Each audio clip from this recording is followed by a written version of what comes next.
Good evening, NFL Nation. Welcome to your primetime football fix on the East Coast Sports Network. I'm your host, Chase Donovan, and folks, if you're not awake yet, buckle up, because the New England Patriots are making the entire league hit the snooze button on the idea that the dynasty days are over. The headline screaming across every sports ticker tonight: second-year quarterback Drake Maye has just been named AFC Offensive Player of the Week for Week 13, the first Patriot to earn that honor since Dion Lewis back in 2017, and the first Patriots QB to bring it home since some guy named Tom Brady did it that same year. Yeah, you heard that right. The torch isn't just being passed in Foxborough, it's being thrown 60 yards on a rope with perfect touch. Sunday at Gillette Stadium, the Patriots rolled the hapless New York Giants 33-15 in a game that felt over by halftime. Maye, surgical. 24 of 31, 282 yards, 2 beautiful touchdown strikes, 0 picks, and a 126.0 passer rating that had the stat geeks doing cartwheels. Early in the first quarter, he dropped an absolute dime. We're talking breadbasket perfection, to Keyshawn Bout in the back corner of the end zone for about 6th score of the year. Then, just one quarter later, Maye hit rookie speedster Kyle Williams in stride to push the lead to 17, and the Giants never got closer than 2 scores the rest of the night. But here's what sent chills down my spine: the MVP chants raining down from the Gillette faithful all fourth quarter long. 10 straight wins.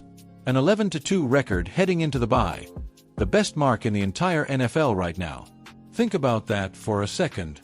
2 years removed from Mac Jones, 1 year removed from a 4-13, and now Drake Maye has the Patriots looking like, well, the Patriots again. Let's put this season in perspective. Maye is now the 5th different Patriot to win a Player of the Week award in 2025. Antonio Gibson in Week 2, Marcus Jones in Week 4, Clavon Chaisson in Week 7, kicker Andy Borgales in Week 12, and now the franchise QB caps it off.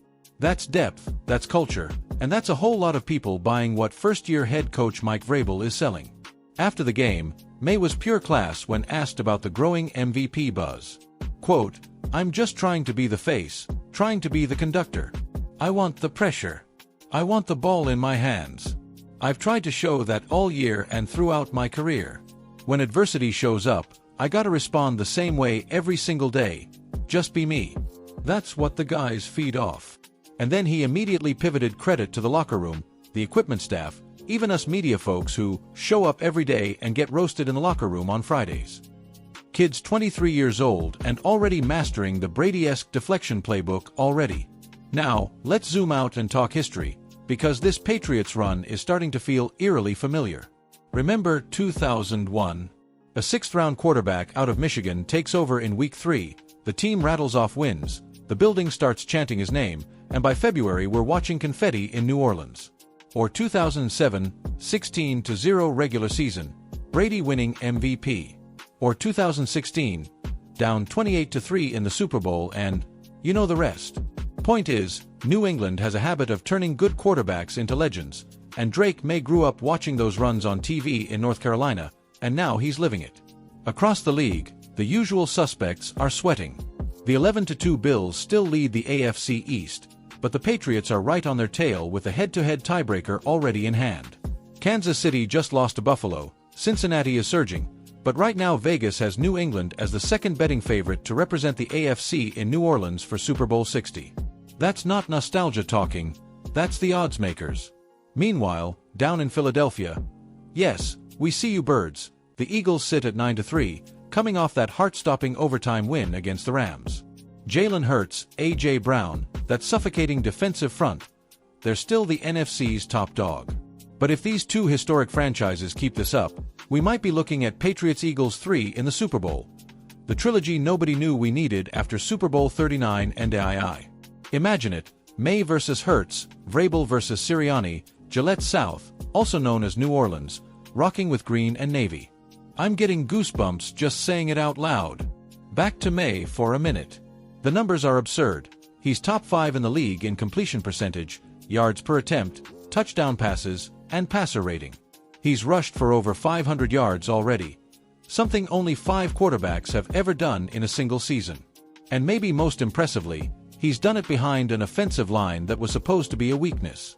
The kid scrambles, extends plays, and still gets the ball out on time. Remind you of anyone? Fictional, but totally believable post-game locker room quote I can already hear from veteran leader Matthew Judon. "Man, Drake walked in here day one and said, 'I'm not trying to be the next Tom Brady. I'm trying to be the first Drake Maye.' And every Sunday he's proving it." So what's next? The Patriots have their bye this week. Perfect timing to get healthy before a brutal December stretch.